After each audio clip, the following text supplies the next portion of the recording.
Hey, Peter. Hi, Gary. It's Peter Chapman and Gary Morton from Skew Food.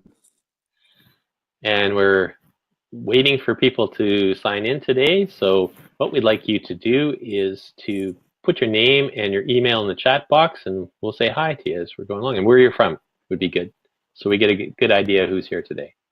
Yeah, we'd like to welcome everybody to our webinar about how we can share some secrets to new product success. And we've got a lot of great content today that we want to help you incorporate into your business. And for us, we see so many new products come along, but not all of them are successful. And we've got some great secrets to how you can help make those new products that you put so much time and energy and resources into to making them work. So, and just to let you know, there's a third screen in between us here, and we're not sure who that ghost is, but we can't really make it go away, so we're trying our best.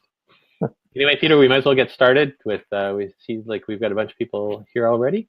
And yeah, I see all kinds of people coming in. I see people from across Atlantic Canada. We've got people from British Columbia. I see Newfoundland here. I think we've got coast to coast here now, Gary. So we can probably get going pretty soon. Hit the go button. All right. Okay, how's that? I see your screen, so we've got a nice title page up there. So. Okay, good. I think we'll introduce ourselves first here. And my name's Gary Morton, and I've been working in the agri-food industry for nearly 40 years now. And along with Peter, we co-founded skewfood.com. Peter?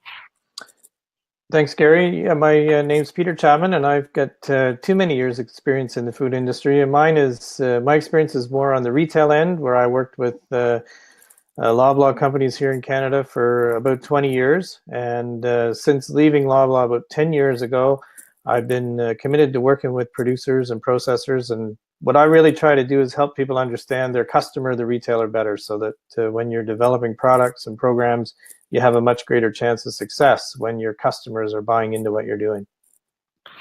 So we got together a couple of years ago and formed Skew Food.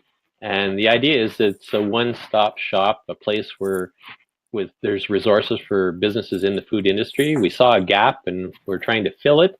We're doing our best as much as possible to fill the needs of what our clients are telling us and people out there in the industry. So we're always glad to get your input of what we could do to make it better. So we've got, Peter, maybe you want to click your video on the bottom. You want me to click the next slide? No, I was just thinking your picture there. It's in front of part of the screen. Oh, there. I see. I'll take myself off. Okay, there. Sorry, I can't take myself off, unfortunately, because the sound disappears. Anyway, what we've done is we've used our experience, I guess, in over the years and looking at new product development and tried to come up with a few little secrets for you here today. But we've also want to share with you some of the process that people go through. And we've simplified it a little bit down to 3 steps, and we kind of look at it in 3 ways. Is that we say we take the idea to the shelf is 1 step, shelf to the cart, and keeping it into getting it into that consumer cart more often. And number 3 is growing your business. This little diagram is how we've kind of want to show you how the ideas kind of flow. And this is, again, from experience. It's designed up into 4 quadrants here. And if you look at A1, that's where the ideas are coming in. And what you can see is there's a green little circle in the center, which is the business. And what's really important is that every product has to get built around a business, or every business has to support a product. So as ideas are coming in and the products are being developed, there's a phase where you're going through idea development. The next phase down below is where you're looking at product development. And at any point, you can sort of circle back if your product doesn't do so well at any phase. It can move back for more development and refining the idea. And then from 1B here, going over to 2, you can see cart in the middle, and cart is, we'll explain that in a little bit, but you see that as the overlapping thing between those two, or the duct tape that binds the two together. But number 2 is market development, where you're taking your product actually to market and developing it there. And then finally 3 is when you get success in the marketplace and you have to grow your business. So 1A and B are sort of step 1. Number 2 here, market development, is step 2, and grow the business is number 3. So as ideas are developed, they flow through the product development, or the idea development, to product development, to market development, then off to grow your business. So idea to shelf basically is going to cover idea discovery, that opportunity validation, your product development, and your market launch, getting it ready for market launch. And to give you an idea of what are some of the things going on in this phase, I know it's always difficult because it's kind of a cyclic process, but it's a linear process at the same time. As you're moving forward, there's things circulating all the time. When you have ideas and innovations, you're scouting for new ideas, you're trying to screen those new ideas, you're trying to identify that target customer, and then eventually you're going to be building some kind of prototype that you can actually take out and test to the market. So this is your idea discovery, or maybe your idea farming phase. And it's really the initial phase where you're taking this idea and concept and moving it forward. The second is opportunity, or the product development or opportunity advancement stage, is where you're trying to get, you're trying to develop a minimum viable product. So that's something that, the product that you can produce with the less investment, getting it as ready as possible to go to the market. But you need to be able to have something to validate, to take out to the market and to validate. You need to look at aligning up all the suppliers, lining up all the pieces in the market. And you're looking at the business model that you're going to need to be successful to take this forward. This would be the final part. So we can see here A1 and B1, as we're listing it here, that make up that initial step 1 of getting your idea to the shelf. Shelf to cart. And this is the cart, or consumer alignment, retail plan, and trust. And you can't really negotiate with a tiger with your head when your head's in its mouth. So you have to go through the cart process to build the relationship with your customers and your consumers, so that you have this trust, so that your products will sell in the marketplace. Peter, I'm going to let you kick in here and talk about cart. All right, Gary, thanks. And I was just working through, there were a few people who said they had some issues with things freezing up on them. So we just asked them to reload it. Sometimes you do have that with Webinar Jam. Unfortunately, obviously, you've got to love the technology, as I said to Howard there. But he did reload it, and it seemed to be working fine for him afterwards. So if you do have a problem, just type it in the chat there, and I will do my best to get it fixed for you. So as far as Gary's talking about cart, and for me, it's so important when we're developing these products that we're looking out into the future. It's not to develop something in isolation and then say, okay, how does it fit? We need to understand, as you're doing the development work, to take a look and say, where should it be, or where's the opportunity? And that's where cart can help us, because we really try to take you through a process where we really focus on the customer being the entity who's going to buy your products from you, and also on the consumers who are going to purchase the product in the end. Then we talk about alignment with those customers and how you can make sure that you understand them and that you're supporting them and trying to really make sure that your product is key to their positioning in the market. And then the next segment of our cart process is to really have a good customer plan, and that is unique by customer. I mean, how one retailer tries to sell food is very different than how another one is. So we need to have a different plan for each one of them. And then the final part of cart, which is really the toughest one to achieve, is getting the trust of the customer. and the consumer. And when we have that, what we call our triangle of trust with SKU Food, which is between the supplier and the customer and the consumer, then you really are off to the races and should really see your product be successful. So, so that's one of the segments that we see as being so important in new product development. So in this third section, we're talking about market launch, or this is the one where we're overlapping cart. I mean, your product's already in the marketplace. You're definitely trying to scale up. You're trying to launch your product possibly in a little bit more in the market. But this is where you're solving a lot of problems, and this is where CART comes in to help you build those relationships that you need to make your product successful. Lots of times we'll hear people say, well, I got my product on the shelf. I hit a home run, and not really, because the hard part is really keeping it on the shelf and getting it in that cart more often. So that's what's involved in this section. So as you come back, we saw on the first part, we looked A and B, were idea development and product development, and that's basically getting your idea into the cart. Number two, the market development is getting your product from the shelf into the consumer cart more often. And now we're going to move on. Well, actually, we got something else in here before that. What we wanted to offer you today was give you an idea about our premium coaching group that we have coming up. We have a new product development one, idea to shelf, which would talk about that idea to shelf, getting your product from the idea to shelf.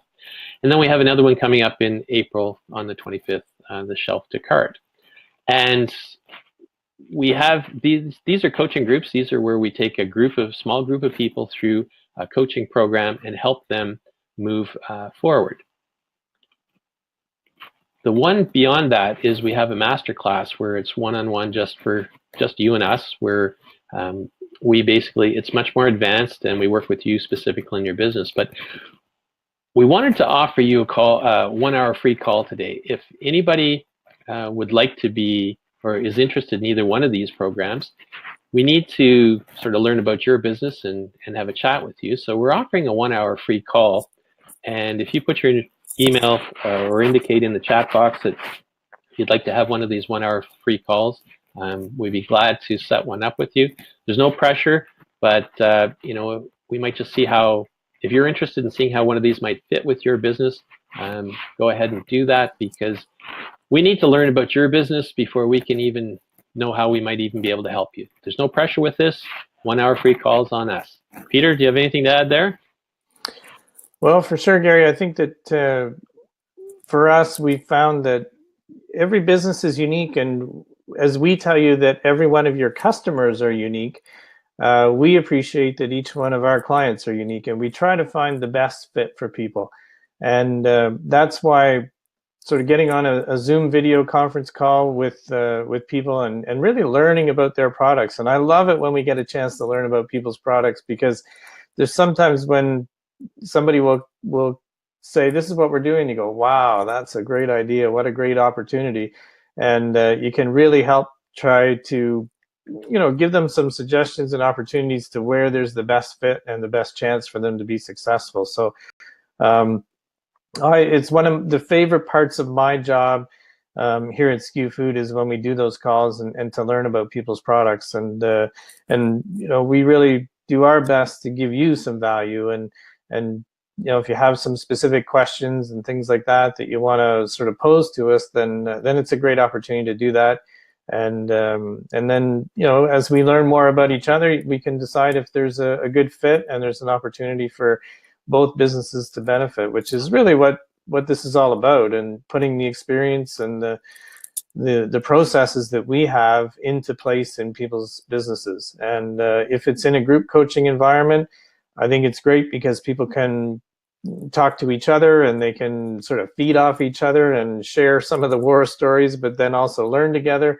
Or if it's in that masterclass environment where we do a real deep dive, and it's a chance for us to maybe challenge you a little bit more about your business when it's one-on-one and we can really kind of zero in on it. So both great opportunities, and again, it's trying to find the best fit to help make your product successful, because in the end, that's what it's all about. You put so much effort and so many resources and investments into developing new products that we really want to see them be successful. So it's great, and as I say, every time we learn about every time you think, wow, we've seen it all, you get another one and you go, holy smokes, where did that idea come from? So lots of great things going on out there. Good. So the next one is growing your business, and once you've got your product in the market for a while and you're established, I mean, you're going to start exploring new channels. You're going to have cash flow issues you got to deal with. You're going to look at scaling up your business. You got to continue with your sales and marketing. And this is where you want to hopefully milk the cow as much as you can, or have a robot milker in there so that it's milking the cow for you. So this is the final number 4 here, just showing you what's going on, that business growth phase. And it's the final phase when you start to go through this. So let's start with our secrets here today. And the first secret we would say is a product is not a business. And behind every great new product is a successful business. And what we often find is that people starting out, especially people starting out with new products, is they forget this. And what they do is they focus on the product and they forget to build the business. And if you go back and think about our diagram, at the core of every product is a nice, strong business. So a lot of the tips that we give you today are around helping to build a nice, strong business. And Peter, I'll let you say this because it's got your name on it. Yeah, I think this is something that if you've been in the audience when I've been speaking, you'll have heard me say many times that it's not about producing great products to sell. It's about selling the great products you produce. And we have the opportunity to meet so many people in this industry, and I appreciate the passion for production and making things or growing them or whatever your part of the business is. But we really have to make sure we get the emphasis on selling those products as well as producing them. And you know that when it comes to new products, and Gary and I have talked about this many times, is that there's not a lot of new products you see that you go, oh, that's really not a very good product. Most of them are good products. It's just that people don't do a great job of selling them, or they don't have the business behind them. So for me, it's such an integral part of it now in the success. Secret number 2 is know your end game. So why are you doing this? Why are you producing this product? Doesn't matter whether you've been in business for a long time or you're a brand new product developer. Is you have to ask is why are we producing this product? At Skew Food, we believe that you're in business for one of 3 reasons, and we promote this a lot as well. And you'll hear all the time people say, well, I'm not in this to make money. But really, you are. If you're not in this to make money, I think you're going to fail with any new product. Maybe you're not going to make money for a while on some of these new products, but in the long-term goal, you're trying to make money. So the number 1 reason here is to earn a good living for you and your family. You're trying to put some gold coins together in your pocket. Reason number 2 is you want to put money away for your retirement. So you're looking to get that gold watch so that you've got some money through this whole process of being able to support you in retirement. And number 3 is to position your business or your product to sell or pass on to someone else, which we call your gold mine. So if we go back and think about you're trying to either create gold coins, you're trying to get that gold watch, or you're trying to take your gold mine here and position and pass it on. So I hear so often people telling me we're not in this to make money, we're just trying to do this for all these different reasons or whatever. But in the end, if you're not in it for one of these 3 reasons, your product and your business is not going to be successful. I'd like to share with you 5 elements of great new products. And these are the ones that you see very often at the core of everything. You need to have a clear vision and a plan. And you need to have resources and skills. You need to have an entrepreneurial mindset. You need to have a unique value proposition. And you need to have a target market. And our experience is that if you don't have these 5 elements, your product or business is going to suffer as you're moving forward with your product development. If we don't have a clear vision or a path, as we can see on the second line across here, you have confusion.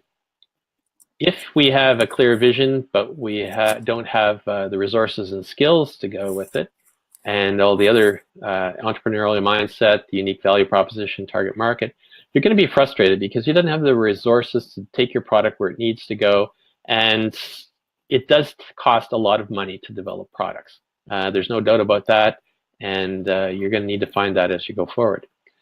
On the fourth line down is you have a clear vision and plan and resources and skills, but you don't have a champion or the entrepreneurial mindset. You have a unique value proposition and target market, you're still going to fail because you don't have that champion that's going to drive that product or idea forward. And then the next one down is if we don't have a unique value proposition, you really don't have an advantage in the marketplace. So you're probably going to fail because you just aren't connecting with your target market. And finally, sorry, the bottom one here, my picture is in the way, but if I take my picture off, the sound's going to go this away as well. But if you don't have a target market, you really don't have an opportunity. So it's really important that you have all 5 of these together, like a clear vision and plan, resources and skills available to help you develop your product, an entrepreneurial mindset so you have a champion, unique value proposition so you have a market advantage, and then you have a target market so you have an opportunity. Secret number 4, have a plan.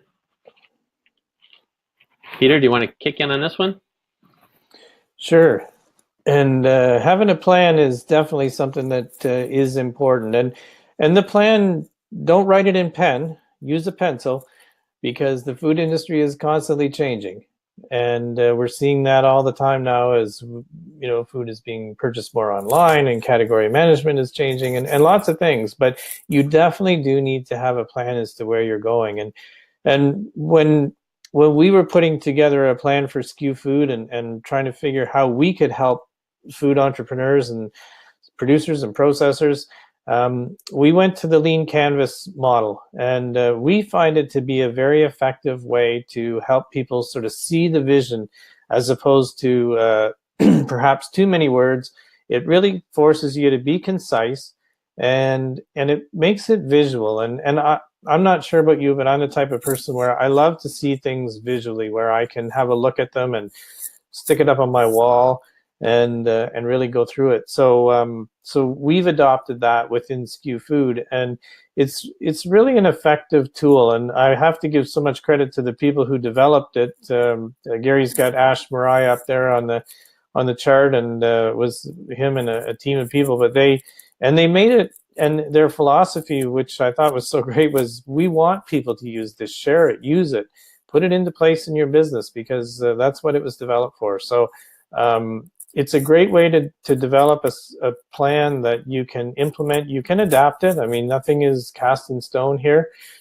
You can adapt it for your business. And Gary, if you want to just talk about it for a minute, I'm going to just turn around for a second, and I'm going to get our canvas out and show people what we do with it. Okay. So if you want to just talk about Sure. a couple of the sections there, and I'm just going to get mine in a minute here. Sure. So one of the things about the Lean Canvas model, it's a one-pager. So you can get all your ideas down on one page. It also helps you connect all the key pieces. Like you can see the key partners here. What are the key activities? What are the key resources we need? What are the cost structures? What are the customer relationships we need to have? What are the market channels we might be using? And what are the customer segments we're targeting? And what are the revenue streams we're going to have? And the advantage of having this just on one page is that you're not spending a lot of time while you're developing your product, maybe going through a complicated business plan. This is what is helping you get to the point where maybe you determine you need to have a business plan. You don't want to be doing a business plan for every product idea that you've got, because it may not actually make it all the way into the marketplace. So it's really important that you try to use these. Something simple like this will be so much easier to work with. Once you need to go to the point where you have to get financing or go after things a little bit more, you're going to need one in more detail. But for most of the things that you need to do developing a new product, just follow this Canvas, this model. If you want a copy of it, we can send it to you. And it's a very useful tool. Peter, what do you got there for us? Yeah, I pulled out our sort of version, which we use. And as we said, one of the great things about it is that it does need to be flexible. So as we work on it with people, we get them to put a post-it note here under, which one is that, mission, as you develop that, and perhaps it will evolve as it changes. So we would tear that off and put a new one on with a new mission as things evolve. So that's the approach that we're taking with this, and we found it to be very effective with people to help them get a great visual. And if I back up, you can see the size of it, and you can put it on your wall, and you can really just see how your business, in one snapshot, how your business is really coming together. So it's a very effective tool, and we encourage you to to take a look at implementing it within your business. And I do see a comment there from Raphael saying that it is a little bit different, and I agree. And I think that's one of the beauties of the model, is that you can evolve it to what you're working on. So it's a great idea, and I think it's a great way to build that plan for your new product development, and even for your total business. So. And we're not suggesting that this is going to replace the business plan, but I think in the beginning stages, it helps you quickly make assessments of what your product is, what it needs to have to be successful and to move forward. And eventually that you would move to the point where you need to have your business plan. Secret number 5, resourcefulness can trump resources, or lack of resources. So often I hear people tell me that, oh, I don't have enough money to do this, or where can I get a grant for this, or where can I do that? And one of the things that I've noticed over the years is that the people that actually have more money when they come into new product development often have more failures or more problems because they have too much money and they don't spend it wisely. Where people that are bootstrapping or have less resources become much more resourceful, and they think about things a little bit in more detail, and they typically spend less money. So if you don't have the resources, and that's one of the things that many people will come up against, because it does take a lot of resources to develop new products, you can, I can tell you for sure that I've seen many people overcome this by becoming very resourceful. So you don't want to mistake your world, what you're feeling right now, for the world. If you feel like you don't have the resources that you need to take it somewhere else, then what you need to do is to start to think beyond where you normally do, and see if you can find some resources to help you get to where you need to go. Number Gary, 6. Yep.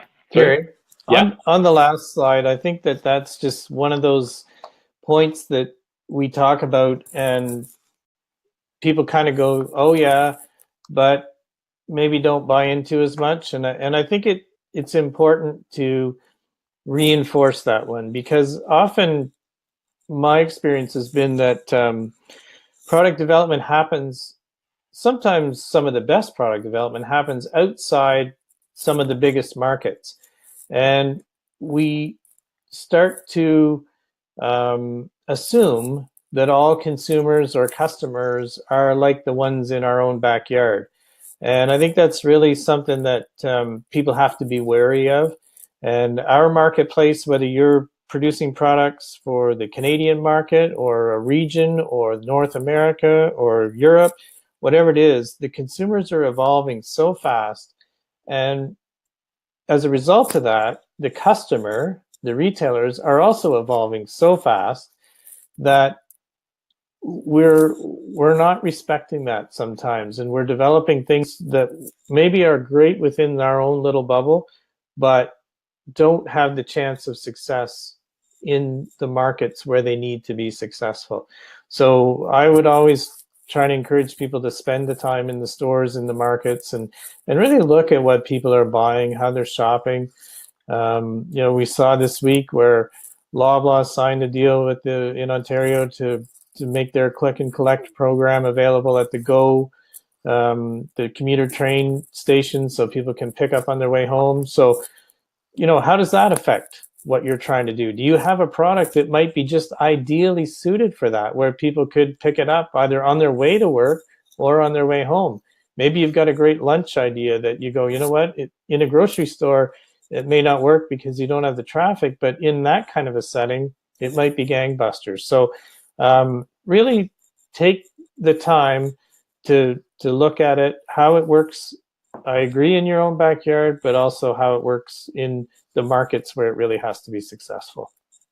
And that is a really good point, because I've come across this often where people in our region, Atlantic Canada, develop a new product, and it does well in Atlantic Canada, but then when they try to move it to Central Canada or some other market, they struggle because for a number of reasons, mostly because it's maybe not as well known, or they don't understand those markets as well. So it's really important to don't mistake your world for the world that's out there, and get a good grasp on everything. Have competitive advantages, and that's a really important one here as well. The only real competitive advantage a business has is the ability to learn faster and to serve the customer better than the competition. So what it means is you've always got to be moving forward with your product. You can't rest on your laurels and say, like, this is the time I'm going to get there and it'll just be smooth sailing. It's always a moving target. You always have to find new competitive advantages, and we'll just talk about a few of them here. Strategic innovation is probably one of the neatest competitive advantages. And when we talk about strategic innovation, I'm just going to share with you some ideas here, but strategic innovation is maybe when you can change the game in your favor. And so often people just try to do the same old, same old. And the problem with that is when you're taking a product that there's a good side and a bad side. The good side is you're taking a product that is sort of well known on your version of it to the market, then you know that there is a market and you know that there is an opportunity out there. The downside is that when you're trying to do that, you have to displace somebody that's already in the market. So what you're trying to do is you're trying to change the game in your favor. You're kind of trying to create competitive advantages so that someone's going to want your product more than somebody else's. Looking at ways to disrupt the markets. And disruption is happening. We see this all the time in all the things that are going out there on today. We're seeing it happening in the car taxi services and the hotel services through Airbnb and Uber and all the different systems like that. We're starting to see it in the food industry a bit, maybe with online buying and through ordering your boxes of food to come and be delivered from online. So to find new ways to disrupt the markets a little bit is an opportunity for you to shake it up and to get known and to position yourself a little bit different than everybody else. So you can stand out in that sea of commodity product sameness and people are going to notice you. The big one in strategic innovation is to solve customer problems. All products, if they're going to sell, are really solving somebody's problem. And if your product doesn't solve some particular problem for some customer, then you're going to have a problem at some point in the marketplace. Bring new opportunity to the table. And what we're saying here about this, and this could be where you're bringing a new idea to your customer. Maybe it's something that they've never thought of before, they've never seen before, but by bringing new opportunities to the table, you stand out as a business that's innovative and looking to the future, and it's different. And you're creating opportunities where your customers can make more money, and you both can make more money and grow your opportunity. And the key here with strategic innovation is you're trying to join that conversation going on in the customer's mind. So that comes back to things like carts and all these other things we've talked about here, is that you have to understand what that customer wants. You have to get into that conversation that's going on in their mind. Peter? Yeah, I think it's a great summary there, Gary, of innovation. And what I want to remind people that we have two masters to satisfy in this food industry. One is your customer and one is the consumer. And when Gary's talking about these different points of strategic innovation, I always want to remind you that that can be for the customer, for the retailer, or it can be for the consumer, or in the real big ones, you find something that works for both customers and consumers. But a lot of times I see people focus on innovation for the consumer, which is great, how to cook the product faster, or maybe the different flavor profiles, whatever it is, which is great. But don't lose sight of how important it is to bring innovation that resonates with your customer. And that can be things like how it gets through their supply chain, or how the product performs at retail, or taking time away from their valuable labor to stock it and on the shelf, and some of those kind of things. So just remember that there are two ways to, or two sort of benefactors of your innovation, customers and consumers. And the other point I want to make, Gary, is I saw there was a comment from Virginia there about saying introduce a new product and test it in the market. It takes time to teach the public to buy it. You are definitely right, Virginia. It does take time. It takes money.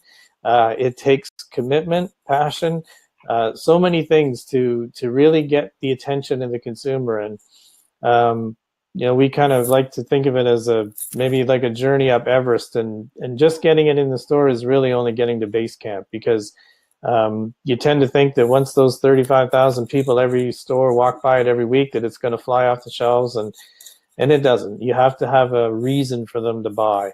And some of the things that Gary mentioned here on innovation would bring that. But there are a lot. It's hard work to get people to pick up your product and put it in the shopping cart.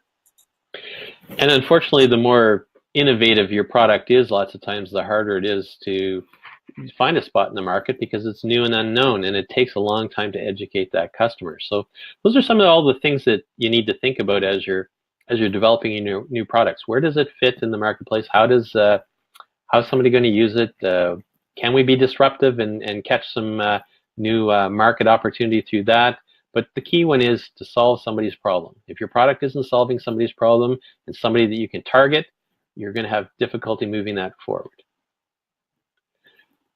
Getting your thinking outside the box. Everybody tells you to think outside the box, but there's a number of things when you're thinking outside the box you got to think about.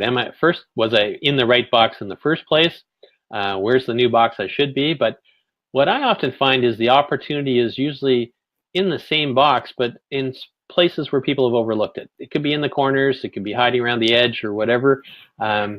Maybe it's an opportunity that larger companies can't be bothered with or can't afford to do.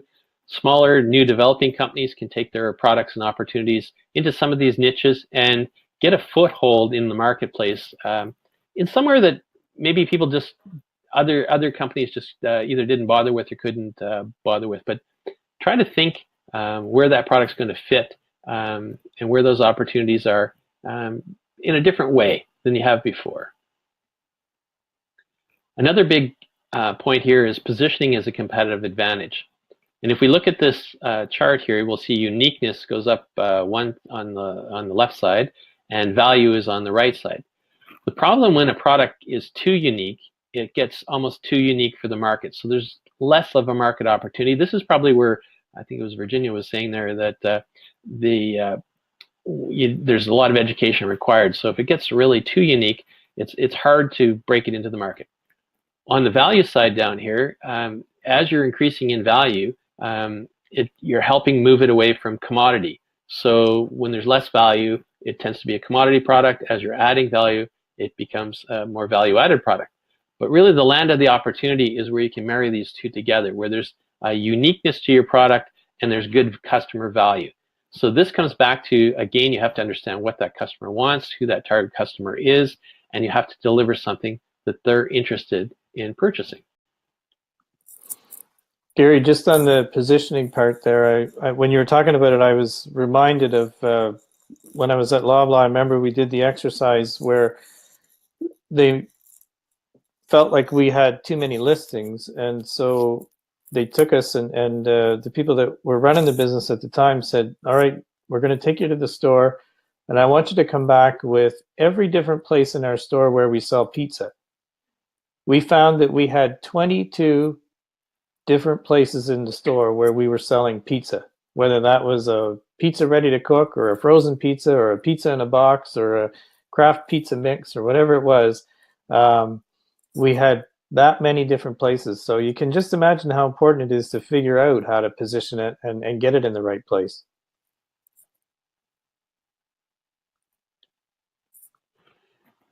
Your USP is a competitive advantage, or your unique selling proposition. And we find that people often overlook this. It's interesting. People will say, oh, well, I've got a USP or whatever, but when you ask them to actually say what it is, most people can't. And it's really an important little selling tool, if you want to call it, because it's a short little brief sentence that you can say about your business. And here's some examples that we put on here that we thought were kind of interesting. Swanndri Clothing in New Zealand, it's a rural clothing company. We have to make a good garment because most of our customers have guns. Saddleback Leather, they'll fight over our leather products when you're dead. Avis, we're number 2, we try harder.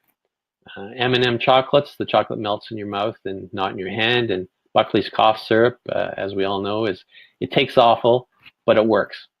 So these are some of the things that you need to think about in your product is how can we have a USP that's going to connect with that customer? Something that's really short that everybody within the business can say. It's the mantra that you use, and it's part of all building that nice solid brand of your product in the marketplace. Secret number 7, know your target market or customer better than anyone else. And this is, again, something that often gets overlooked because you got to park your ego sometimes to do this. People get thinking that they understand their customer. They know when you're developing a new product that this is the market. These are the people that are going to come after my product. All I need to do is produce it, put it out there, and people will come and get it. And it's not true. It's a hard job to get your product into the marketplace. It's a lot of hard work.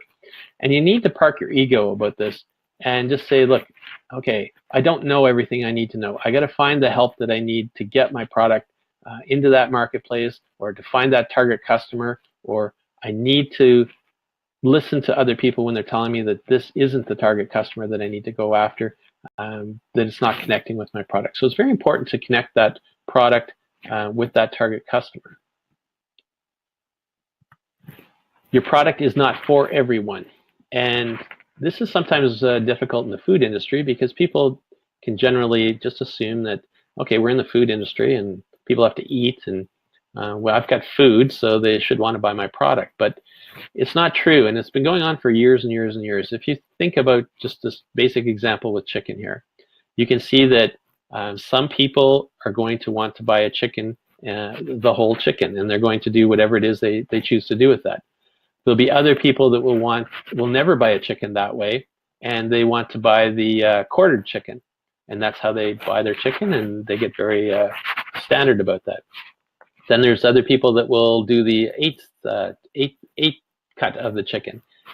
But I could use the example in our house that probably for the last 25 years we've rarely eaten chicken that hasn't been boneless, skinless chicken breast, and that's just what we do, and that's how we eat chicken. So if you're trying to sell me a whole chicken or these other pieces, I'm not interested because this is what we eat. So you have to understand your product, your customer well enough so you know what it is they want to buy, because there's not much of a bigger waste of time than trying to sell a product to somebody that or produce a product that nobody wants to buy. You have to connect that product closely with that target customer. And this is a question that you need to answer to is, why would your customer buy your product or service versus all the other choices and options they have out there, including not buying anything at all? And this is a quote by Dan Kennedy. He's a marketing guru, but it's so true. Why would your customers buy your product versus all the other choices and options they have, including not buying anything at all? Because when you walk in a grocery store today, there's hundreds, if not thousands, of products on the shelf. There's many very similar to your product. You're bringing a new product onto the shelf, or you're trying to bring it onto the shelf, then maybe another product's going to have to go. Why is your product better? What's the advantage? What's the benefit in this? And you need to sell the benefits. If we look at this bottle of aloe vera drink here, or it's a yogurt drink, sorry, and you'll see that it's got aloe vera in it, and it's a number of other vitamins. There's a picture of a nice young girl on there. What is it actually selling? It's not really selling yogurt. It's selling the benefits of yogurt. What can yogurt do for me? Yogurt's bringing me, it's basically going to make me younger. It's healthier. If I'm a young girl, it's going to make me feel better. It's going to add these youthfulnesses or make me feel youthful. There's a wellness aspect to it, a healthy lifestyle, food safety. There's functionality over the bottle. It's nice and clean and convenient, the bottle to use. These are all the aspects of creating some new benefits for your product. People are interested in benefits more than features, and benefits are what sell your product. This is the only radio station that your customer listens to. It's WIIFM, and that is What's in It for Me. And if your product doesn't have something in it for your customer, it's not connecting with that customer, you're not going to move your product or your new product very far into the marketplace. So the questions I want you to ask here today and think about are, what keeps your customers up at night? What are the things that they're thinking about? What are the problems that they have? And what are the problems that need to be solved? And how could I solve some of these problems? This is where your hero opportunity lies when you're developing a new product. If I can have my customers sleep better because of my product, I can solve some kind of pressing problem for them, then I'm going to be the hero. They're going to choose my product, and I'm going to win.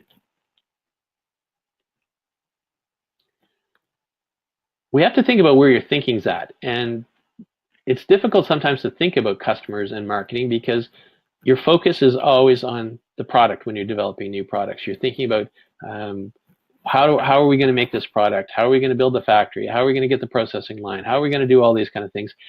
And really, the marketing is just a very small portion of this. And probably if I took that little yellow triangle at the top of product and put it to the real size, you couldn't even see it there, because most people do not think about marketing beforehand. They think about it as an after effect. And this is where we get so many products being great products, being put out on the market, but they're not connected up with a consumer need or a marketing plan to get it in the hands of the consumer. So your marketing needs to be shifted upside down. Your thinking. You need to have a dominant marketing thinking when you're developing a new product, and a dominant customer thinking. So my suggestion is, or at SKU Food, what we are focusing on is, what's the target customer, what's the need, where's the market opportunity, and then how do you build a product to fill that market and that need. And that's the focus that is going to give you some success.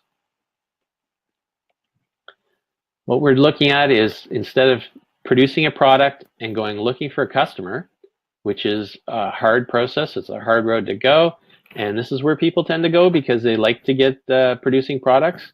If I told you, you needed to spend a whole bunch of money on building your product, you'd be for that. But if I said, you have to spend a lot of money on your market or you're marketing your product, it's going to be, people are going to not feel about it the same way.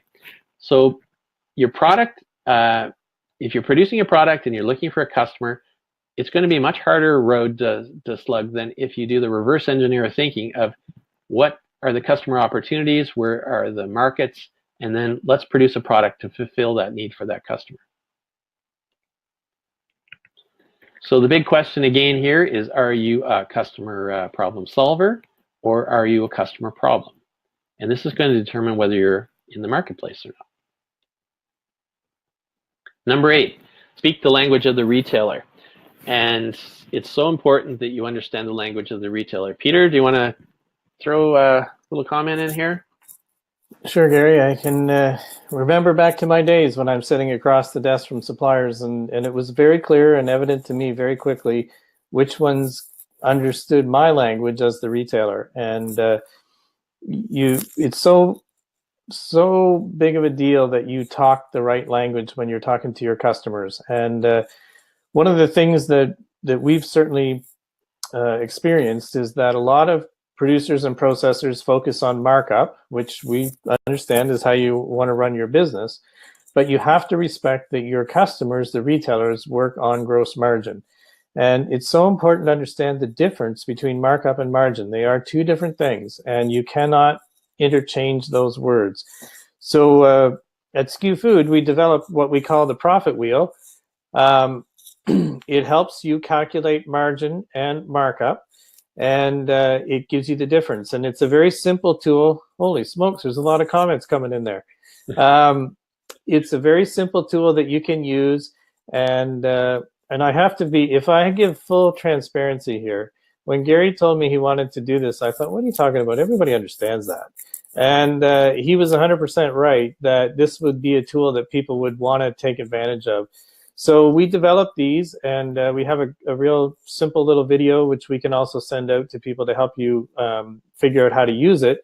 And what we want to do today is, earlier on in the webinar, Gary mentioned our group coaching and our masterclass. And if you'd like us to connect with you sometime in the next 5 to 7 days about just about learning about your business that we talked about earlier, it's a free call, which we'd be happy to do and see if there's any interest that you have with doing any of our group coaching or masterclass.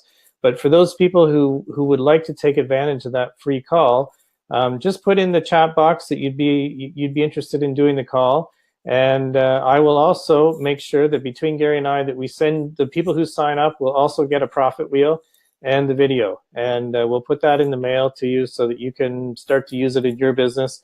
So it's again, Gary said earlier, no pressure.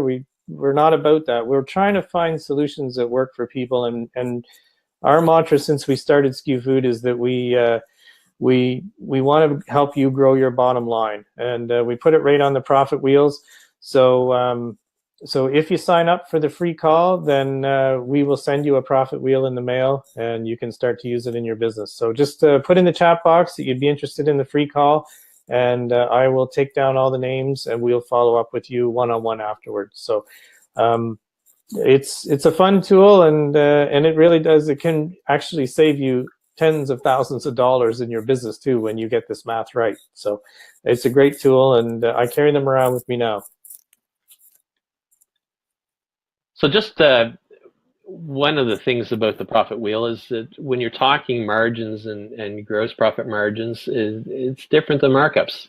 And these are just some examples of some typical margins in the grocery store. But if you're not talking the same language as these people, the numbers are going to be quite different. And I'll show you in the next slide here. So if we compared markup versus margin, and the top one line up here, you're looking at margin, and you can see that you know, if you start with $2, it's going to end up at $8.20. If we go through the chain with all the markups that we're talking, or sorry, if we're talking about the margins here. And and you can see that the retailer is basically getting $2.87 at a 35% markup, starting from $2 in this example. The next example below is really the markup example, and you're going to start with $2, but your distributor wants a markup of 25%, and your retailer wants a markup of 35%. And you can see that the product really doesn't sell for the same amount in the end with a markup. It's only $6.75 versus $8.20. So there's the return is $1.75 to the retailer versus $2.87. So if you're not talking the same language of as your customer, there's going to be confusion. There's going to be conflict. Either you're going to lose the money because you don't understand it, and it may not turn out like you like. So this is one of the things that we found, that so many people have a problem with this. They don't understand it as well as they should, and this tool will really help you understand and get to the next level.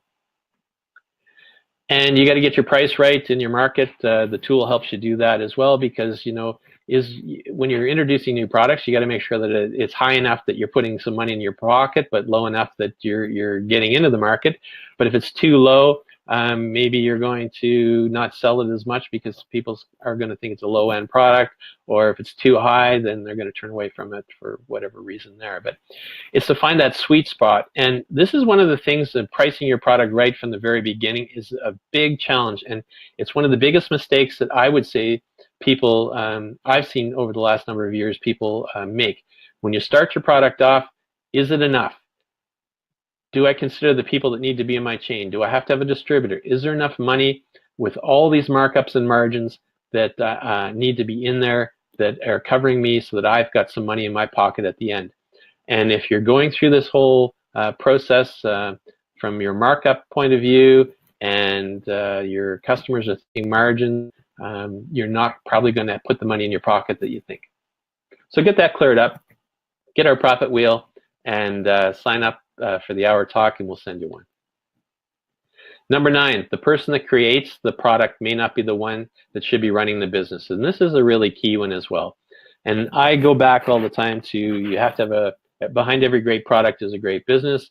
And the person that is able to create and develop the product maybe isn't the one that should be running the business. So you need to think about that and address that at different times as you're going forward. Number 10, the final one here, is to become a strategic influencer.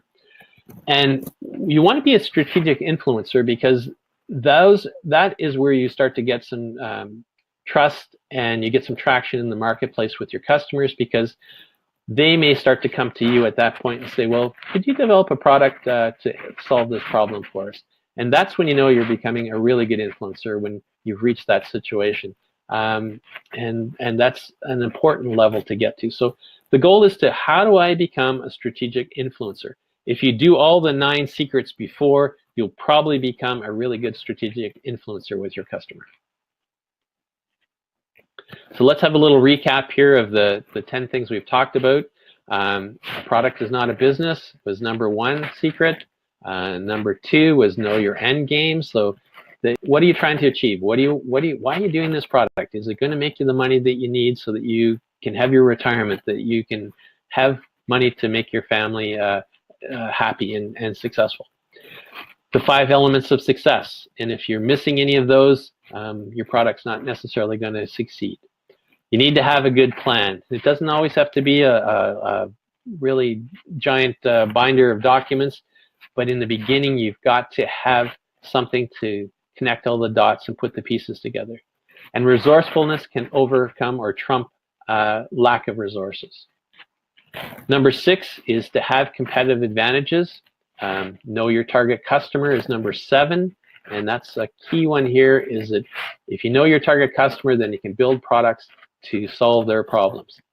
Speak the language of the retailer, which we just spent a little time talking about here. It's so important, and it's an issue and an area where many people make mistakes. The product creator may not be that person to run that business, and that's an important aspect as well. Get the people in there that can run the business. Let that product creator go and develop new products for you. I don't mean let them go from the business, but let them free to develop new products for your business. And then the number 10 secret is become a strategic influencer with your customers. And to do that, you need to do all those 9 things below. Peter, do you have anything to add here before we kind of wrap up? I do, if I could turn my camera on. There we go. I've been trying to, sorry Gary, I've been trying to keep up with all the comments coming in, which I certainly appreciate from people. So I've got a list here of people who have want to take advantage of the free calls. So that's awesome. And we will get those profit wheels in the mail. I'm going to have to probably send you an email to get your mailing address from you, but we'll follow up on that after. So as far as the 10 secrets that Gary has here, I think it's a great list of sort of real salient points to challenge. And one of the things that I like to do is I love to ask the other people in the business. And a lot of times when we have the privilege of working with different producers and processors, is there's the one sort of person who drives the ship, and that's great. You need that in a business. But I like to try to get these 10 questions beyond that person and sit around the table with all the people who make a difference, whether they touch the production part of the business, or perhaps if they're on the sales and marketing side for you, or people who work within your operation. Do they really get the really top 10 things about being successful, and have a conversation about them? And one of the things that I see so often is you learn from these people too. I mean, sometimes we're too close to this stuff, and Gary and I see that in Skew Food. We're working with people, and all of a sudden people will ask us a question, and things that we think are right there, they ask us a question. I remember we did a workshop one time, and somebody who's a producer said, we said, is there anything else? And they said, well, yeah, we just really want to know how we get a price increase. And we're like, oh, okay, well, we better develop some content around that for you. So ask the people within your own business and try to challenge them about some of these secrets that Gary shared with you, and see how you can engage them and also make your business better, because really that's what this is all about. So some great opportunities there for people, and I look forward to, I've got a list here of people that we will follow up with, and I can't wait, as I said earlier, I can't wait to learn more about your products and see what you're doing. So so thank you very much for being there for that. Well, one final little bonus we've got for you here for sticking around to the very end. We're going to give away one free membership out of the people that are on the webinar here. We'll do a random draw from all the emails that we have here, and we'd like to offer, or we'll basically be giving away a SKU Food membership, which is a $495 or $97 value, and it welcomes you into the SKU Food community. It opens up a lot of resources to you. Success maps, gets you into our vault to see things, into the community where you start to meet some other people that are like-minded and trying to develop new products as well. Peter? Yeah, I think it's great. And one of the things which, when Gary and I were talking about the structure of the webinar, we said, oftentimes with webinars, you see people say, oh, you got to stick around to the end to see the offer.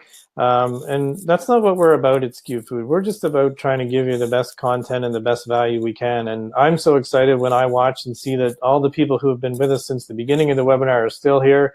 And so we'll put all your names into the SKU Food hat, and we will draw one winner out, and we'll notify everybody just so you know that we did really do it, because we have to follow through on our commitments, just as we would tell you that you do. So we look forward to welcoming another new person into the SKU Food community, where we can share ideas and learn from each other, and in the end really grow the businesses who are involved.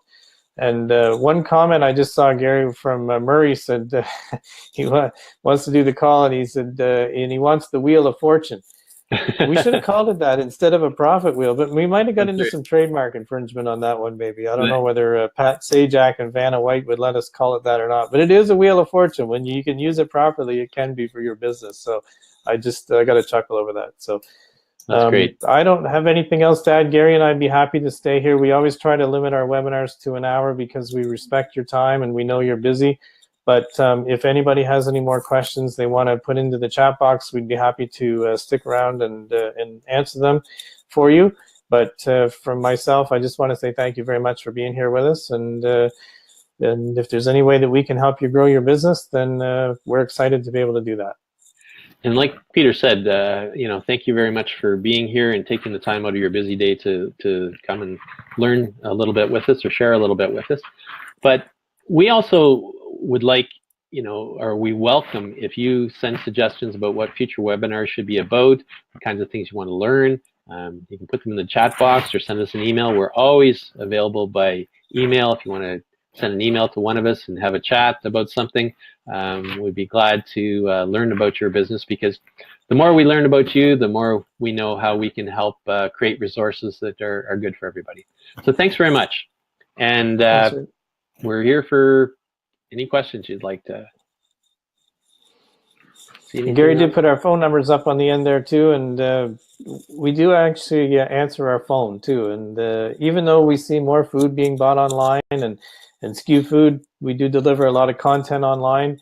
I still firmly believe that the food industry is a people business. So if you want to pick up the phone and you'd rather talk to us one-on-one, then by all means, give us a call and we'll have a chat. So I'm not seeing any questions, Gary. You must have answered every question that people had. I certainly do appreciate the comments people are putting in there. It's great to get the feedback. I see one question there about how to deal with brokers. Okay, yeah, for sure. That would be an interesting topic for a webinar. And I would say one of the things I would probably do too is we can talk about brokers within the Canadian market and also within the American market, because the broker would serve a different purpose in both markets. So it's definitely a great topic, and we can develop some content around that, whether you should be paying 3% or 5%, or 8% and what they should be doing for you. And there certainly are different models out there for brokers. So yeah, thank you, Helena. We will definitely put that on our list and develop some stuff around that. And at least the profit wheel will help you figure out what that percentage actually is. Yeah, that's right. You're going to have to mark it up by an extra 4% to afford that broker. That's right. I see a comment from Jackie that about missing it. Jackie, I wonder if the time got mixed up on your end. But we will have a replay so you can watch it at your convenience. We will definitely make the replay available to you if you missed it. And so hopefully that was not a miscommunication on our end. But if I don't see any other questions there, if anybody does, then, oh, there we are, bigger in the screen now. Yeah.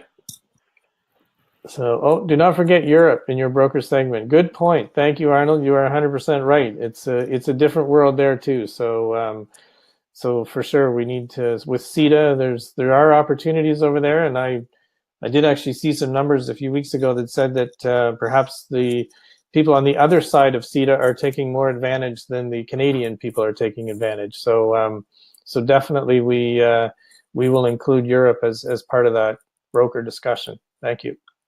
And we're always interested in, like I was mentioning earlier, finding out what your challenges are. If we can do some research and in a future webinar address some of those issues, those are important, and things like CETA are probably top of the list for some people today, especially in the food industry.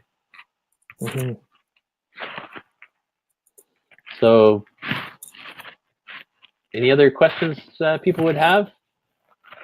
Oh, about sourcing packaging. Okay, yep. Packaging is definitely another topic which I would like to get some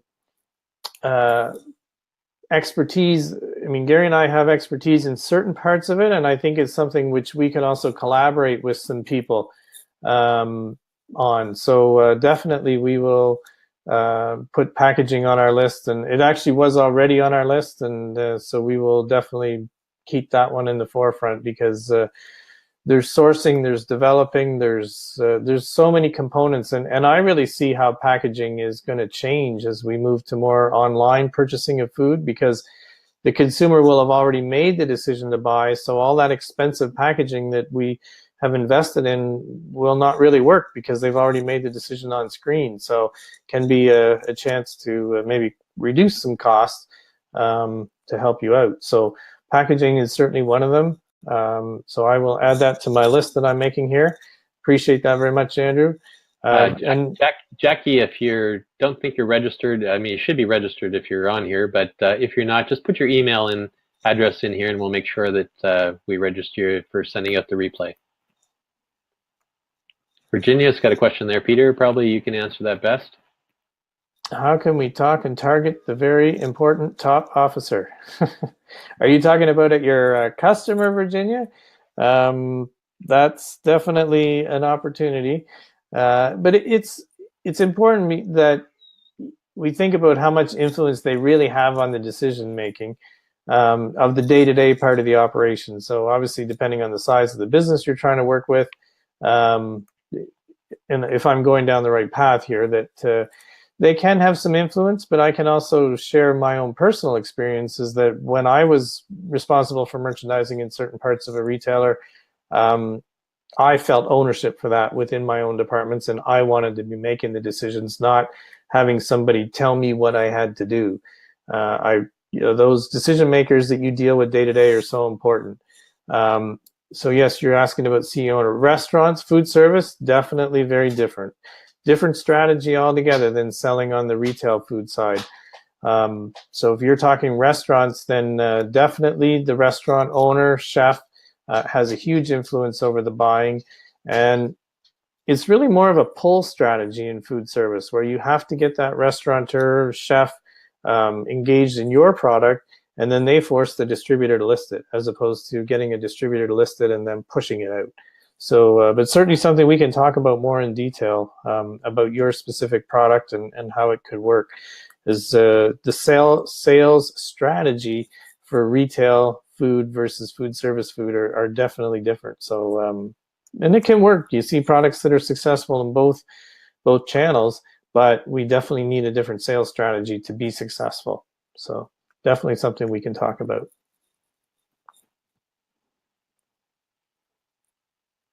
So I don't see too many more there, Gary. So perhaps we should probably wrap up and say thank you to everybody for being with us.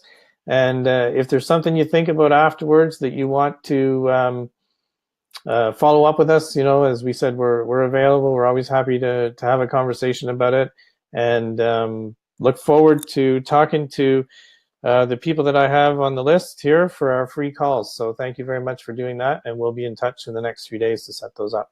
And congratulations to that lucky winner that's going to have a SKU Food membership. That's right. We will look forward to welcoming them in the community, and we'll let you know who that person is. That's right. Take care now.